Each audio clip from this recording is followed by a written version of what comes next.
एक जालिम चौधरी जिसने जुल्म की इंतहा कर दी, एक बेजुबान मुर्गे पर उसकी जबान काट दी। मगर वह भूल गया था, जिस रब ने उसे जबान दी थी वह फिर से दे सकता है। और जब अल्लाह ने उस मजलूम मुर्गे को बोलने की ताकत दी तो उसने ऐसे ऐसे राजफाश किए कि पूरा गांव हैरान रह गया। एक छोटे से गांव नूरपुर में एक शख्स रहा करता था। नाम था करमदिन। करमदिन गांव का सबसे अमीर आदमी था। उसकी कई एकड़ जमीन पर फैली फसलें, मवेशी, मगर वह किसी को एक पैसा भी न देता। उसकी दौलत का कोई हिसाब न था। हर महीने फसलों से लाखों रुपए कमाता और फिर इस माल पर ऐसा घमंड करता कि जैसे दौलत उसके पांव की धूल हो।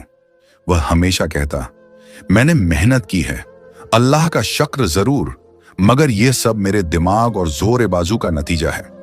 गांव के गरीब लोग अगर कभी उसके दरवाजे पर कुछ मांगने आते तो वह उन्हें झिड़क देता, कहता, भिखारियों की बस्ती है यह गांव, काम करो, मेहनत करो, दौलत खुद आ जाएगी। करमदिन उस दिन अपने खेतों की सैर को निकला हुआ था। उसके साथ 2 नौकर भी थे, हाथ बांधे, हर वक्त जी हजूर कहने वाले। अचानक उसकी नजर एक मिट्टी के छोटे से घर के बाहर बैठे लाल रंग के मुर्गे पर पड़ी। वह मुर्गा आम मुर्गों से अलग लगता था, कदावर, तंदुरुस्त और इतना खूबसूरत कि करमदिन की आंखें छंदिया गईं।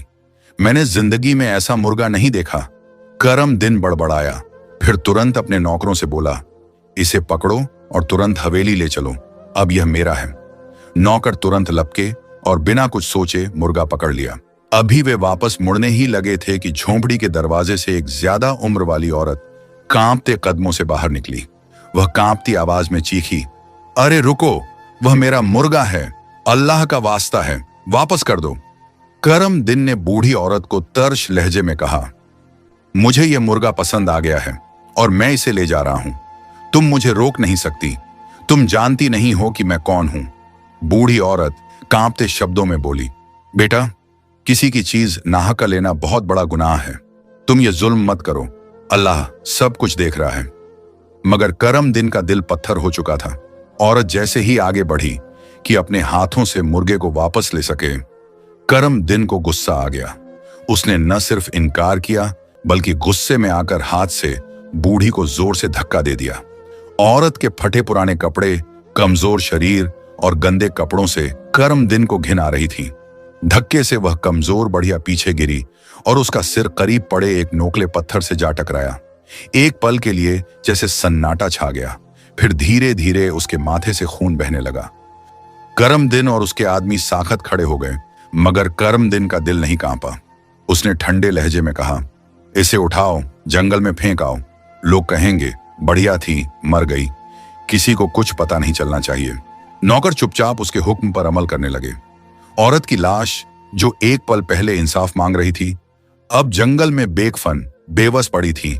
करमदिन बिना कुछ सोचे वह मुर्गा लेकर अपनी हवेली की तरफ रवाना हो गया, जैसे कुछ हुआ ही ना हो, जैसे उसने इंसानियत को नहीं, एक मच्छर को मारा हो। मगर अल्लाह की लाठी बेआवाज होती है। करमदिन हवेली वापस आया तो उसने नौकरों से कहा, इस मुर्गे को कुछ खिला दो, कमजोर ना हो जाए। नौकरों ने आगे प्याला रखा, दाने पानी सब कुछ, मगर मुर्गा चुप था। न दाने की तरफ देखा न पानी की तरफ, बस एक कोने में बैठा रहा। करमदिन ने बेपरवाही से कहा, भूखा होगा तो खुद ही खा लेगा, छोड़ दो उसे।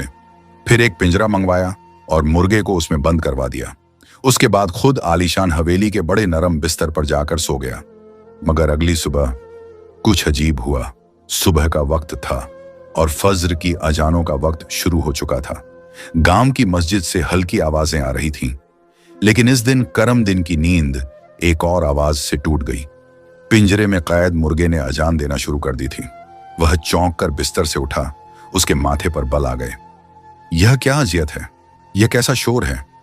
वह दौड़ते हुए हवेली की खिड़की के पास पहुंचा तो देखा कि वही मुर्गा अब पूरे जलाल से पिंजरे में खड़ा अजान दे रहा था। यह आवाज उसके कानों में जैसे तीर बनकर चुभ रही थी। गुस्से से पागल होकर उसने नौकरों को आवाज दी, इसे फौरन ले जाओ, कहीं दूर ले जाकर पिंजरे में बंद कर दो, सुबह आजाद कर देना, इसने मेरी नींद खराब कर दी है। नौकरों ने फौरन हुक्म पर अमल किया। करमदिन ने इत्मीनान का सांस लिया और दोबारा बिस्तर पर जाकर सो गया। मगर यह सिर्फ आगाज था। एक दिन करम दिन आम तौर पर अपनी जमीनों का मुआयना कर रहा था। आसमान पर हल्के बादल छाए हुए थे। इसी दौरान उसकी नजर खेतों के किनारे एक हियर पर पड़ी। वहां एक बूढ़ा आदमी बैठा था, सिर पर सफेद इमामा। वह लोगों से कुछ बातें कर रहा था। गांव के कुछ लोग उसके चारों ओर जमा थे। वे बड़े अदब से सुन रहे थे, फिर सिर झुकाकर चुपचाप वापस लौट रहे थे। करम दिन को यह मंजर पसंद न आया। वह गुस्से से बोला, यह कौन आ गया है मेरे गांव में बिना मेरी इजाजत के? जब वह बूढ़ा आदमी करम दिन के पास आया तो करम दिन ने रौनक से पूछा, तू कौन है? पहले तो तुझे इस गांव में नहीं देखा, और याद रख, इस गांव में आने की इजाजत भी मैं ही देता हूं। बूढ़े ने नरमी से जवाब दिया, बेटा, मैं अल्लाह का एक बंदा हूं, एक फकीर। यहां दीन की दावत देने आया हूं ताकि लोग गुमराही छोड़कर हिदायत की तरफ आएं। करम दिन के चेहरे पर तंजिया मुस्कान फैल गई। अच्छा, अब तो जैसा बूढ़ा हमें सिखाएगा। नमाज पढ़नी है या नहीं, रोजा रखना है या नहीं, यह हमारा व्यक्तिगत मसला है। तुम अपने काम से काम रखो। बूढ़े बुजुर्ग ने उसकी आंखों में देखा। वह आंखें जिनमें दौलत का घमंड, ताकत की चमक और इंसानियत की कमी थी। फिर वह आह भरकर बोले, अल्लाह के कहर से डरो बेटा। तुम्हारे पास माल है, जमीनें हैं, मगर ये सब अमानत है, तुम्हारी मालिकियत नहीं। करम दिन ने जोर से कहकहा लगाया, मेरे पास सब कुछ है, ये गरीब लोग मेरे सामने क्या हैं? यह काफिर से भरपूर बातें सुनकर वह अल्लाह वाला बुजुर्ग चुप हो गया। उसकी आंखों में एक गहरी अफसोस की लहर तैरने लगी। उसने करम दिन को आखिरी बार देखा, फिर वह पलटकर चल दिया। करम दिन ने कंधे झटके, मुंह मोड़ा और घमंड के साथ अपनी जमीनों का जायजा लेते हुए वापस हवेली की तरफ लौट गया। मगर वह जानता न था, यह सिर्फ चुपचाप लिपटी हुई बद्दुआ थी जिसका असर आने वाला था। मुर्गे को करम दिन की हवेली में आए दूसरा दिन था, मगर वह अब भी चुप था, कम से कम खाने के मामले में। नौकरों ने उसके सामने कई तरह के दाने, यहां तक कि सूखा मेवा तक रख दिया, मगर मुर्गा जैसे किसी शोक में डूबा हो, सब कुछ नजरअंदाज करता रहा। करम दिन ने हनकार भरी आवाज में कहा, यह गरीबों का मुर्गा है, इसे अमीरों का खाना हजम नहीं हो रहा। कुछ दिनों में समझ आ जाएगी इसे भी। रात आहिस्ता आहिस्ता सोने लगी, मगर अजान का वक्त आ पहुंचा। करम दिन गहरी नींद में सोया हुआ था कि अचानक उसके कानों में जोर जोर से अजान की आवाजें गूंजने लगीं। अल्लाह अकबर, अल्लाह अकबर। यह वही मुर्गा था।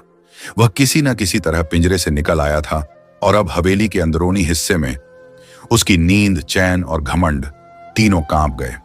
यह मुर्गा रोज मेरी नींद खराब करता है, क्या मुसीबत है? उसने गुस्से से चिल्लाते हुए नौकरों को बुलाया, जल्दी आओ, इस मकरूस को फिर से पिंजरे में बंद करो और देखो तुम इसे बंद कैसे करते हो कि रोज भाग निकलता है। यह रोज मेरी नींद खराब कर देता है, रोज अजाने देता है। नौकर, जो करम दिन का गुस्सा देखकर कांपने लगे थे, जल्दी से दौड़कर आए, मुर्गे को फिर से काबू किया और जोर जबरदस्ती पिंजरे में बंद कर दिया। वह तब तक अजान देता रहा जब तक नमाज कजा ना हो गई। यह कोई आम परिंदा नहीं था, यह अब अल्लाह की तरफ से एक निशानी बन चुका था। दिन गुजरते गए, मुर्गा अब हर सुबह अजान देता था। वह अजान जो सिर्फ एक फरीजा नहीं था, बल्कि करम दिन के लिए आखिरी तंबीह था। लेकिन करम दिन का दिल पत्थर से भी सख्त हो चुका था। एक सुबह फज्र का वक्त था। अंधेरे में रोशनी की पहली किरण अब हरी ही थी कि मुर्गा फिर पूरी ताकत से अजान देने लगा। उसकी आवाज में पहले से भी ज्यादा दर्द, ताकत और इल्तिजा थी। करम दिन बिफर कर बिस्तर से उठा। अब बहुत हो चुका है। वह गुस्से में दीवाना हो चुका था। हवेली के अंदर आंगन में आया, देखा कि मुर्गा कफस से निकलकर आंगन के एक कोने में खड़ा अजान दे रहा था। करीब मेज पर कुछ फल रखे थे और उनके साथ एक तेज छुरी। करम दिन ने वह छुरी उठाई, पागलों की तरह मुर्गे की तरफ लपका। मुर्गा डर से चीखा, दौड़ने की कोशिश की, मगर बेसूद। नौकर आ गए, सब कुछ देख रहे थे मगर कुछ बोल न सके। सबके चेहरों पर दहशत, डर और बेबसी थी। वे जानते थे कि उनका मालिक इंसान नहीं रहा, वह अब जुल्म की तस्वीर बन चुका था। करम दिन ने मुर्गे को दबोचकर जमीन पर लिटाया। फिर उसने मुर्गे की जबान काट दी। मुर्गा तड़पने लगा, उसकी आंखों से आंसू बहने लगे। वह बेआवाज हो गया, जैसे अल्लाह की तरफ से भेजा गया पैगाम अब चुप कर दिया गया हो। जमीन पर खून फैल रहा था। करम दिन जोर जोर से हंसा। अब बस, अब न अज्जन होगी न नींद खराब होगी। ले जाओ इसे, बाहर फेंक दो, यह अब मेरे किसी काम का नहीं। नौकरों की आंखों में आंसू थे मगर होंठ बंद थे। उन्होंने जख्मी मुर्गे को उठाया और बाहर गांव के किनारे एक सुनसान जगह पर फेंक दिया, जैसे वह कोई कचरा हो, जैसे वह कभी किसी का साथी न रहा हो। करमदिन फातहाना अंदाज में वापस आया और अपने बिस्तर पर सो गया। अब कोई मुझे नहीं जगाएगा, अब सुकून से नींद आएगी। मगर अल्लाह खामोश नहीं होता। इस दिन जमीन ने कुछ और ही फैसला किया था। करम दिन के जुल्म की कहानी लंबी थी। कभी किसी गरीब की जमीन हड़प लेता, कभी किसी बेगुनाह को सिर्फ अपनी मर्जी के खिलाफ बोलने पर मार डालता, और कभी किसी की इज्जत को पामाल कर देता। गांव के लोग जो उसके जुल्मों के मारे डर सिहरते रहते, वे सिर्फ अल्लाह की अदालत में फरियाद किया करते थे। किसी के पास इतनी हिम्मत नहीं थी कि इस जाबिर के सामने खड़ा हो, मगर अल्लाह की लाठी बेआवाज होती है। इन्हीं दिनों एक दिन गांव की एक 25 साल की नेक लड़की जो कुछ वक्त के लिए बाहर गई हुई थी, वापस गांव आई। वह सीधे समीनाह बीबी की झोंपड़ी पर पहुंची, हाथ में खाने का एक छोटा सा बर्तन, मगर दरवाजा बंद था। आवाज देने पर कोई जवाब न आया। जब वह अंदर दाखिल हुई तो झोंपड़ी खाली थी, न बूढ़ी बीबी न उनका मुर्गा। लड़की परेशान हो गई। गांव आई लोगों से पूछा, अरे किसी ने समीनाह बीबी को देखा? वह कहां चली गई? कई दिनों से उनका कुछ पता नहीं। लोग भी हैरान रह गए क्योंकि किसी ने उनके बारे में सोचा ही नहीं था। तभी एक गांव वाला सांस फूलता हुआ दौड़ता हुआ आया। उसके हाथ में कुछ था। यह जख्मी मुर्गा था, समीनाह बीबी का मुर्गा। मुर्गा लाहक हो चुका था, उसकी जबान कटी हुई थी और वह हल्की सी कराह जैसी आवाज में दर्द से बिलख रहा था। गांव वालों के चेहरों पर हैरानी, अफसोस और गुस्से की एक शदीद लहर दौड़ गई। ये किसने किया? ये जुल्म किसने किया? फिर लोगों ने फैसला किया कि समीनाह बीबी को तलाशना होगा। मगर जमीन पर बहने वाला एक भी मजलूम का आंसू आसमान में खामोश नहीं जाता। करम दिन झूठा मुंसिफ बनकर गांव वालों के बीच तख्त पर बैठा झूठी हमदर्दी के साथ वादे कर रहा था। चौधरी साहब, वह बूढ़ी विधवा समीनाह बीबी हमें जंगल में मृत मिली। वह कौन सा दुश्मन था जिसने इस जैसी नेक औरत को मारा? आप गांव के मालिक हैं, हमें इंसाफ दिलवाइए। करम दिन, जिसका दिल अच्छी तरह जानता था कि वह खुद कातिल है, चेहरे पर नकली अफसोस लाकर बोला, मैं खुद इस मामले की जांच करवाऊंगा, कातिल को अंजाम तक पहुंचाऊंगा। मजमे में सन्नाटा छा गया। इसी दौरान एक और शख्स रोते हुए आगे बढ़ा, चौधरी साहब, मेरी बेटी, मेरी जवान खूबसूरत बेटी कई दिनों से गायब है। हर जगह देख लिया, न कोई निशान मिला, न खबर वह जिंदा है या मर गई, कुछ नहीं पता। करम दिन ने ठंडे लहजे में कहा, फिक्र न करो, मैं बहुत जल्द उसे ढूंढ निकालूंगा। मगर वह बेटी उस वक्त खुद करम दिन की हवेली में कैद थी। वह करम दिन की हवस का शिकार हो चुकी थी। वह मासूम लड़की जो सिर्फ ख्वाब देखती थी, अब अंधेरे में बंद थी। यहां नहीं, मजमे में जो जो फरियाद कर रहा था, इन सब के पीछे, पर्दे के पीछे करम दिन ही था। वह जालिम जो लोगों को उनके दुखों पर वादे दे रहा था, इन्हीं दुखों का असली जिम्मेदार था। उसके शब्दों में दौलत की चमक, लहजे में रौनक और वादों में धोखा था। मेरे पास पैसा है, ताकत है, मैं तुम लोगों को इंसाफ दिलवाऊंगा। लेकिन न वह इंसाफ देना चाहता था, न ही अल्लाह का डर उसे छूकर गुजरता था। लेकिन इसी पल एक जोरदार चीख गूंजी। सभी लोग चौंक गए। सभी की नजरें हैरान होकर उस ओर उठ गईं जहां से आवाज आ रही थी। वह मुर्गा था, वही मुर्गा जिसकी जबान करमदिन ने काटी थी, जिसे जुल्म के तरीके से हवेली से निकालकर फेंक दिया गया था। मगर अब वह मामूली मुर्गा नहीं रहा था, वह चीख रहा था। उसकी आवाज गूंजदार, ताकतवर और असामान्य थी, जैसे कोई बगल बजा रहा हो, जैसे आसमान के दरवाजे बोलने लगे हों। फिर सभी के सामने, सभी की आंखों के सामने मुर्गा इंसानी जबान में बोलने लगा। लोग दंग रह गए। मुर्गा बोला, ए लोगो, ये वही जालिम करम दिन है। इसी ने मेरी जबान काटी, इसी ने मेरी मालिकन समीनाह बीबी को कत्ल किया, इसी ने इस मासूम औरत की लाश को जंगल में फेंकवाया, इसी की हवेली में कैद हैं तुम्हारी बेटियां, जिसने तुम्हारी जमीनों पर कब्जा किया, जिसने तुम्हारे घरों को उजाड़ा। यह तुम्हें इंसाफ नहीं देगा, यह तुम्हें तबाह करेगा और अब वक्त आ गया है कि अल्लाह इससे इंसाफ ले। मुर्गा खामोश हो गया, मगर मैदान खामोश नहीं रहा। वे लोग जिनकी बेटियां गायब थीं, उनकी आंखों में आग थी। वे लोग जिनकी जमीनें छीन ली गईं, उनके चेहरे नफरत से लाल थे। वह मां जिसका बेटा मारा गया, कांपती जबान से कहने लगी, यही कातिल है, यही है मेरा दुश्मन। करम दिन का रंग पीला पड़ गया, चेहरा पसीने में डूबा, आंखें डर से फैल गईं। वह हड़बड़ी में उठ खड़ा हुआ और चिल्लाते हुए बोला, यह सब बकवास है, एक मुर्गा कैसे बोल सकता है? लेकिन अंदर से उसका वजूद कांप चुका था, उसका घमंड अब हार चुका था। फौरन अपनी गाड़ी मंगवाई और हवेली की तरफ दौड़ पड़ा। पीछे लोग चिल्ला रहे थे, पुकार रहे थे, रुक जा करम दिन, अब अल्लाह ने तुझे बेनकाब कर दिया है। मगर वह दौड़ रहा था इस जुर्म से नहीं, बल्कि उस सच्चाई से जिसे वह जिंदगी भर नकारता रहा। गांव वालों ने फैसला किया, अब न कोई अपना दुख उसके सामने बताएगा, न उसकी चौधराहट मानेगा। अब उसे अल्लाह की अदालत में खड़ा किया जाएगा। और करम दिन जब वह हवेली पहुंचा तो उसका दिल बेचैनी से धड़क रहा था। एक मुर्गा इंसानी जबान में कैसे बोल सकता है? यह कैसे मुमकिन है? वह भूल चुका था, जिस रब ने मिट्टी से इंसान को बोलने वाला बनाया, वह मुर्गा भी सच का पैगाम देने वाला बना सकता है।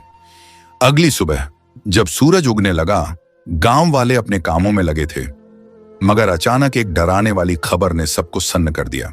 कर्म दिन, वही कर्म दिन जो रात को हवेली में अपने नरम बिस्तर पर सो रहा था, अब गांव के बीचों बीच चौराहे पर मृत पड़ा था।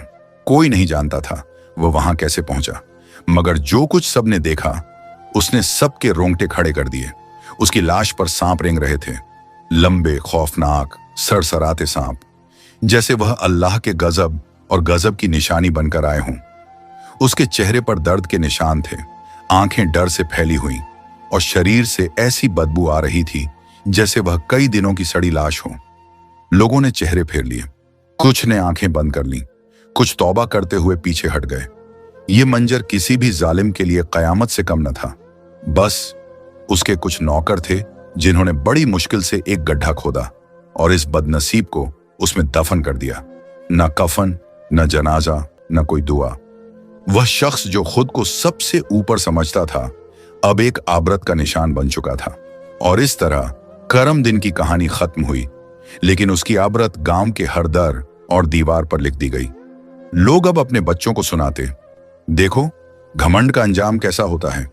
किसी के साथ जुल्म करोगे तो अल्लाह जरूर इंसाफ करेगा। जो कुछ अल्लाह ने दिया है वह अमानत है, मालिकियत नहीं। अगर आपको यह शिक्षा देने वाली, ईमान को झंझोड़ने वाली कहानी पसंद आई हो तो कृपया चैनल को सब्सक्राइब करें, वीडियो को लाइक करें, कमेंट करके अपनी राय दें।